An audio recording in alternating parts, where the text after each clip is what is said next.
Hey folks, hope you're all having a great day today. I've got a lot of stuff going on, so I figured I would just share a quick update an update on a lot of stuff. I put together a resources page on my website, something that I can have basically a landing page for everybody to just see all the stuff that I use and recommend and all that stuff. Hopefully that will reduce a lot of the questions that I get as far as specific items if people know about it. So if you haven't already checked it out, then check out the resources page on my website, and I'll start posting links to that page here and there, so hopefully people can see it.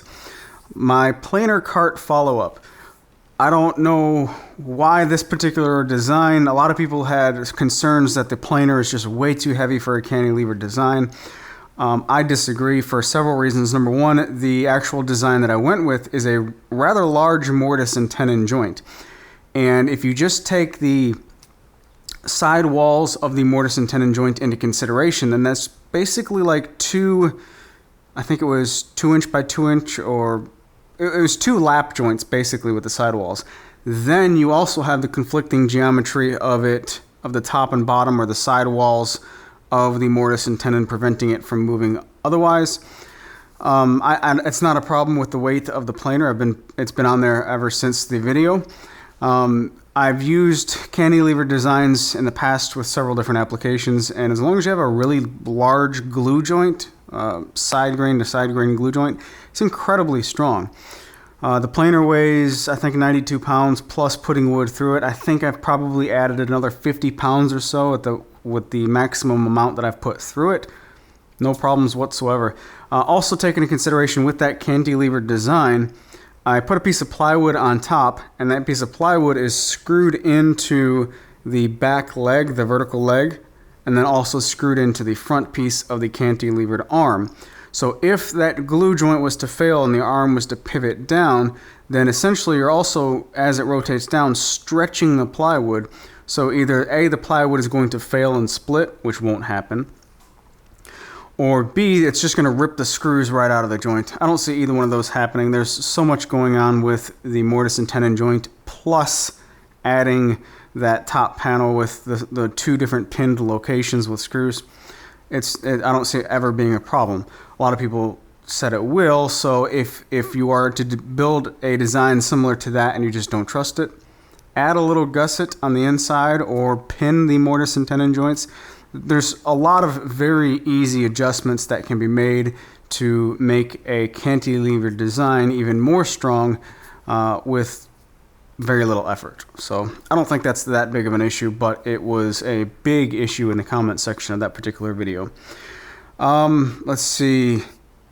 2 weeks ago, I'm still doing a little bit of work with my friend's business. He started a racing channel. I know a lot of people interested in this particular content, woodworking content, aren't interested in racing. However, for me, it's a very fun outlet to work with him and just do something completely different. So we went to San Antonio on a 4-day weekend, or it was 4 days with travel, which again was just a great change of pace and getting away with stuff. And I'll only share one particular image with you. I pulled this image from a video I took, and this is actually just a screenshot from the video, and it just turned out really, really nice. Just kind of like the right place at the right time with the sunset and the lighting, and just happened to have the right manual settings set, and it turned out to be a great still pulled right from the video. I really like that image. Let's see what else is going on. I'm doing project plans for other people. With a little asterisk there. Project plans and designing projects for other people is a common request that I get on a daily basis, but from a business perspective, it has to be worth the time and effort for the business. So I can't do it for everybody simply because there's not enough time in the day to do so, but I have started making plans for other creators. I made 2 so far for April Wilkerson. They are also in my plans library on my website. And then I've got some upcoming stuff with some other people in the works as well. So look out for some other project plans that will be my particular plans from other people's projects. That's kind of like a win-win situation for both parties involved. And so far, so good with that. The next thing was the custom screwdrivers that I just put out last weekend. That was just a get away from Murphy's Law kicking my butt kind of project and do something that was a quick win, which I ended up screwing up while making these. In the last frame of the video, I showed the completed 5 screwdrivers that I made. And in the beginning I had 6 blanks, and I said that the 6th one didn't make the cut. And a lot of people said that I should have just showed it anyway. It's good to learn from mistakes. And I do like to show learning from mistakes, or I do like to show mistakes when there's an opportunity to learn from them. If there's just no opportunity to learn and hey, you screwed up, then there's no point in showing it. So what happened with that 6th one is I was experimenting with the handle design and ended up getting carried away and cut too deep. And at that point I was like, screw it, I'll just keep cutting it up and see what I can do with it. And then it just became trash. It was just a bunch of trash. So there's nothing to learn from it, so I did not include it. That's the reason why. And these particular kits, I've had good results with. The bushing that goes inside the handle has a hex shank to it near the top. So the hole is sized for the I can't say this word, cylindrical part of the bushing, and then the hex part just digs into the side of the wood and wedges it in place. So I used CA glue to kind of just hold it in place a little bit as well. Epoxy would work too. I just didn't feel like mixing up some epoxy, and I don't see a problem with this at all, one bit whatsoever, with it twisting under torquing applications, because the first off, this is Purple Heart. It's a very solid hard wood, and then also yeah, the hardware is just plenty acceptable for normal use. This is just generic screwdriver use. You're not going to be putting like enough torque on here to do any damage. It's not like a ratchet or something where you can actually put a piece of pipe on the end and increase the torque. This is just a screwdriver for generic screwdriver use, and that's that. They turned out really good. This one right here, well, it's not even going to show up. Put it on a light background. Anyway, the last one on the end card of the video, I tried to use a torch to burn it and pull out some of that purple color, which a lot of people have had good results with in the past. My torch wasn't big enough. I was just using a small little butane torch. It just wasn't big enough, so I've got a spotty appearance where it just wasn't even, which is just a poor technique on my end. But it did turn out pretty interesting. There's some spots where it's just not even and consistent. However, everyone who's seen this said they like it the best. So what may appear to be not so good in your eyes may be really nice in other people's eyes. Little takeaway from that. Another common question, did I get a new microphone? No, and I'll take that as a compliment, actually. This microphone I put in my hat right here. I was having a microphone clipped to your shirt is just annoying. There's no way around it. It's very annoying. And then bumping into it, stuff rustling up against it just makes audio feedback. And then with it getting in the way, and then if I look down and work on my workbench, then my breath is blowing on it, and it's just annoying. So I decided to put it in my hat and then feed it through the top of my hat and then inside the Velcro latch, the Velcro adjustment in the back, and then feed it on the outside of the back of my shirt, and then I clip it to the bottom back of my shirt and then just put it in my back pocket. Super convenient. It's not in my way at all. It's behind me, and it's in my hat, which is a fixed location from my mouth, so no matter which way I turn, it's all the same audio sound. So far so good. And I just leave it on this particular hat and just pull the whole hat off and leave it in the shop. So basically, if I'm using this microphone, you're going to see me wearing this hat, I guess.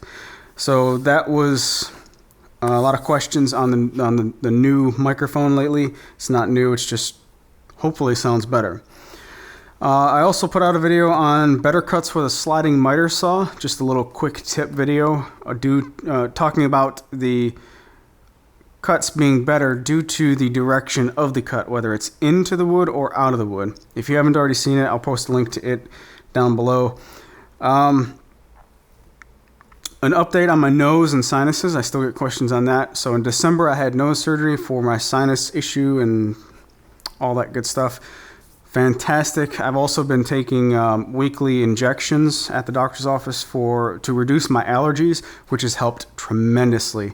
Last year, 2016, when it was starting to get really bad, I was getting like several sinus headaches every single week and sinus infections, and it just wasn't fun at all. And since then, especially since the injections, shots, whatever you want to call them, allergy shots, it's like eliminated the problem. So I'm super excited about that. I can be around a wood environment, not necessarily stirring up dust, but I can be around a wood environment and it not bother me at all, which is great. And I still take precautions with dust, obviously. Also, I don't recall mentioning it in these little vlog videos. I did a video on my little air quality meter, and I still keep this in the shop and run it. And if it's below like 100 or 150, I don't bother with a respirator if I'm just here in the shop. If I am stirring up a bunch of dust with some of these tools and it gets above like 150 or so, then I'll put my respirator on. So bottom line, the dust collection system works really, really good. And even while I'm working in here, the air quality is, according to that meter, better in this shop environment than it is outside the shop, like outside, and then also in my house. So that's proven to be very beneficial as far as just ballparking numbers and seeing one scenario to the next.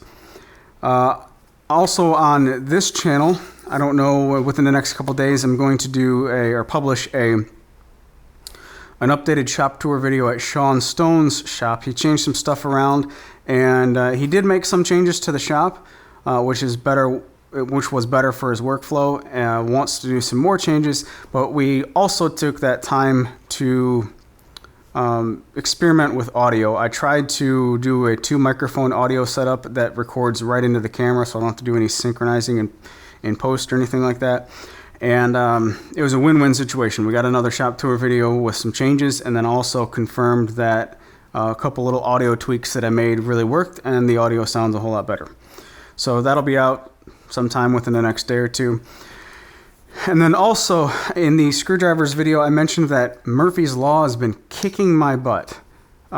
So I started in on a more in-depth project, kind of like a project course, and I've got quite a bit into it, and for the first time, I think that I can remember, maybe it's the second or third time, but the first time I can remember that I've had to ditch the footage and just completely start over. Even after milling the wood, I'll have to find some other wood to mill up that will meet the requirements for this project.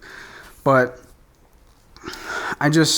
you guys probably know that I've got a little bit of an issue with my grammar when I'm speaking, of saying the correct pronunciation or past or present tense. Anyway, like, I am not the greatest speaker, and I'm an introvert at heart. I'm not really a big social person. Growing up, I was extremely shy, and up until I started making these videos, I was still a pretty shy person. Now it doesn't bother me to go up and talk to some people. So talking into this camera has really helped me out on a personal level. But I'm still not the greatest communicator, I guess. So I got quite a ways into that project and shared some of the footage with a couple of my close friends, and they all came back with the same feedback, and just, I got to watch my grammar, and I'm conveying a message, and you probably get the message, but I'm saying the wrong things, and it's driving me nuts. So with that, I had to ditch some of the footage. And then also right at that same time, the reason I shared some of that footage was because I was at a stopping point. My DeWalt, DW735 planer broke a gear on the intake side feed roller feeder thingy. It broke a gear and got me down for a couple days as far as using the tool. So just a $5 part, quick little fix, but I had to wait for the new parts to come in. I could have probably rigged up another solution by making a replacement part or making an adjustment to the part to be used, but I was just like, screw it. I'm just going to wait for the replacement part to come in. It is in, it is installed, and I'm ready to start in on that project once again. So that's what I'm going to be doing in the next couple days. And I don't have it on my list, but there was one more thing that I was going to say. I think there was. Can't think of it. So anyway, that's where we'll end this one. A little bit of a rambling update. I talk with my hands and it drives me nuts. So you guys take care, have a great day, and I'll talk to you next time.